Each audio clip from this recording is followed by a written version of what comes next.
আন্দরবানের ঘুমধুম সীমান্তে মিয়ানমারের দিক থেকে দীর্ঘক্ষণ গুলিবর্ষণের কয়েক ঘন্টা পর এই গুলিবর্ষণ শুরু হয়।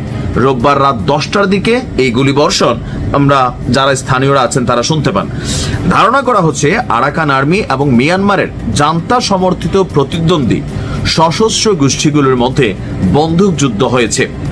বাংলাদেশের দিকে কোনো হতাহতের খবর আপাতত নাই, তবে ভারী অস্ত্রের শব্দে ঘুমধুম, চাকধলা এবং আশপাশের এলাকার বাসিন্দাদের মধ্যে আতঙ্ক ছড়িয়ে পড়েছে।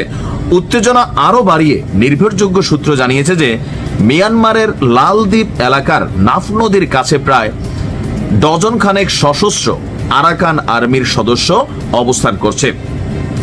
আশ্রয় নেওয়ার জন্য বাংলাদেশে প্রবেশের সুযোগের অপেক্ষায় আছে। মিয়ানমারের দিকে বর্ডার গার্ড বাংলাদেশের টেকনাফ ব্যাটালিয়ন 2 এর অধীনে দমদুমিয়া সীমান্ত ফাঁড়ি থেকে 3 কিলোমিটার পূর্বে তাদের অবস্থান চিহ্নিত করা হয়েছে।